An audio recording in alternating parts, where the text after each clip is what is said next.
बिस्मिल्लाहिर्रहमानिर्रहीम। इमाम जाफर सादिक अलैहिस्सलाम ने मुफज्जल इब्न उमर से कायनात के अज्जा पे गुफ्तगू करते हुए फरमाया, देखो अल्लाह ताला के वजूद पर पहली दलील तो ये कायनात है जो हमारे हर तरफ फैली हुई है। जरा गौर तो करो कि इसके अज्जा किस तरह तरतीब दिए गए हैं। ये अज्जा हैं क्या, कहां से आए? अगर तुम इस कायनात यानी सूरज, चांद, सितारों, कहकशाओं, फिर इन सब के एक नपे तुले अंदाज में हरकत पे गौर करो और हर एक चीज को अलग अलग करके समझने की कोशिश करो तो तुम्हें मालूम होगा कि ये सब कुछ एक किसी आला तरीन जात ने पैदा किया है और तयशुदा मंसूबे के तहत एक खास मुद्दत तक के लिए पैदा किया है। जमीन पर जरूरत की हर शय मौजूद है।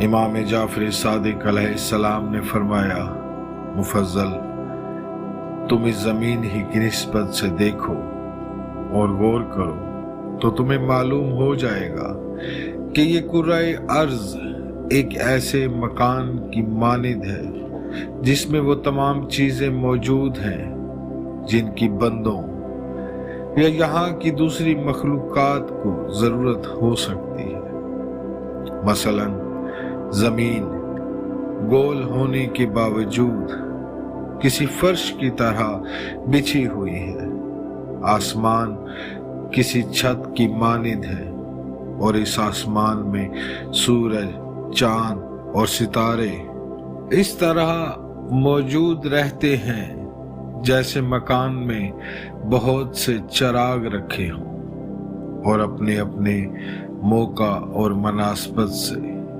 रोशन होते रहते हों। मादिनियात और जवाहरात जमीन के अंदर इस तरह पोशीदा हैं जैसे मकान में खजाने और मुख्तलिफ चीजों के जखीरे होते हैं। इन सब के अलावा जरूरत की हर शय, मसलन रोशनी, हवा, पानी, अनाज, सब्जियां, गोश्त, दूध और लिबास फराहम करने वाले चौपाहे अपनी अपनी जरूरत के मुताबिक यहाँ मौजूद है। और इंसान इस दुनिया में ऐसा है जैसे इस मकान का मालिक और आका, जिसके कब्जे में इस मकान में मौजूद तमाम चीजें हैं। इनमें से कोई चीज हैवानात की गिज़ा है, कोई इंसान के लिए दवा, कोई चीज जीनत व आराइश के लिए है, कोई जानवरों की दवा, कोई इंसानों की गिज़ा, कोई चीज सिर्फ परिंदों के लिए, कोई चरिंदों के लिए, लेकिन हर चीज का फायदा आखिरकार इंसान को मिलता है। मसलन घास पोस जाहिरन चौपायों की ग़िज़ा है, लेकिन इन चौपाओं का गोश्त, दूध और खाल इंसानों के काम आती है। काबिल तवज्जो बात यह है कि यहाँ हर चीज एक खास मिकदार में हमेशा मुहैया रहती है। माहौलियात का इल्म इमाम अलैहिस्सलाम ने अपनी गुफ्तगू के आगाज में मखलूकात और इनके दरमियान रिश्तों की बात की थी। इस बात को समझने की जरूरत है। साइंसदानों, माहिरीन माहौलियात, हयातियात ने 15वीं सदी ईस्वी के बाद कई सदियों की तहकीक और जुस्तजू और बेशुमार तजुर्बात से मालूम किया कि दुनिया में हर चीज, हर मखलूक रिश्तों की एक नादीदा जंजीर से मुंसलिक है। उन्हें मालूमात की बुनियाद पर माहौलियात, इकोलॉजी का इल्म वजूद में आया آج دنیا بھر کے سائنسدان اور حکومتیں رشتوں کی اس زنجیر کو بچانے کے لیے تحقیق پر کھربوں ڈالر خرچ کر رہی ہیں۔ رشتوں کی زنجیر، اللہ کی مخلوقات کے درمیان یہ رشتے کیا ہیں اور ان کی کیا اہمیت ہے، اسے ایک واقعہ سے سمجھا جا سکتا ہے۔ 1958 میں لندن کے ایک قصبے کے رہنے والوں نے محسوس کیا کہ اس موسم میں ہر سال نیلے رنگ کی تتلیاں نظر آیا کرتی تھی، جو اس دفعہ نظر نہیں آئیں۔ قصبے والوں نے اس کی اطلاع حکومت کو دی۔ حکومت نے ماہرین ماحولیات سے کہا۔ انہوں نے اس قصبے کا دورہ کیا اور رپورٹ پیش کی اور بتایا کہ گھاس کے میدانوں میں رہنے والے خرگوش کسی بیماری کی وجہ سے بڑی تعداد میں مر گئے ہیں، اس لیے نیلی تتلیاں اس سال پیدا نہیں ہوئی۔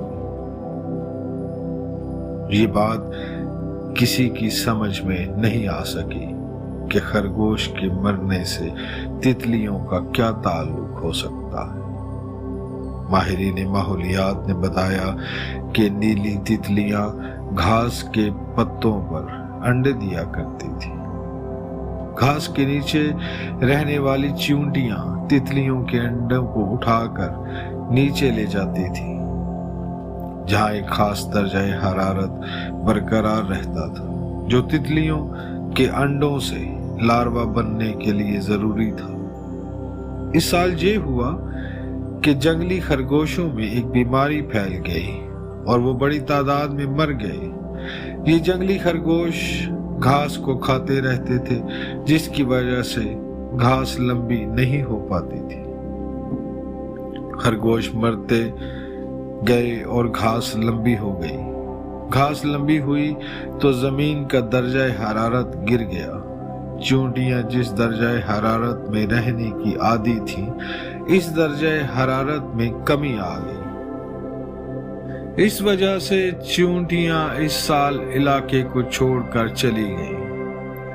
اس سال نیلی تتلیوں نے گھاس کے پتوں پر انڈے تو دیے، لیکن انہیں نیچے ایک خاص درجہ حرارت کے علاقے تک پہنچانے والی چیونٹیاں وہاں موجود نہیں تھیں۔ گھاس کے پتوں پر درجہ حرارت زیادہ تھا، اس وجہ سے تتلیوں کے انڈوں سے بچے نہیں نکل سکے، اور اسی سبب سے اس سال نئی تتلیاں قصبے میں نظر نہیں آئیں۔ یہ ہے رشتوں کی وہ زنجیر جس کے سبب زمینی ماحول میں توازن قائم ہے اور دنیا میں اللہ کی مخلوقات زندہ رہتی ہیں۔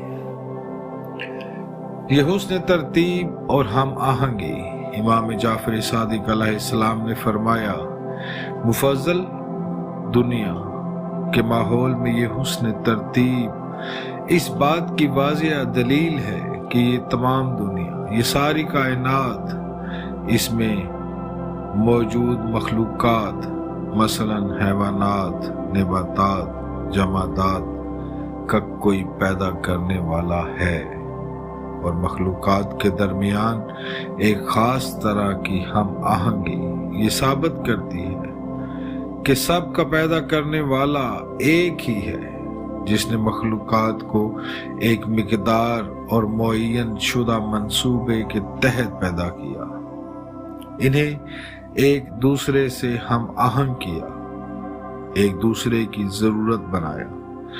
اگر اس دنیا کے پیدا کرنے والے ایک سے زیادہ ہوتے تو نظم کائنات میں یہ ہم آہنگی کسی صورت برقرار نہیں رہ سکتی تھی۔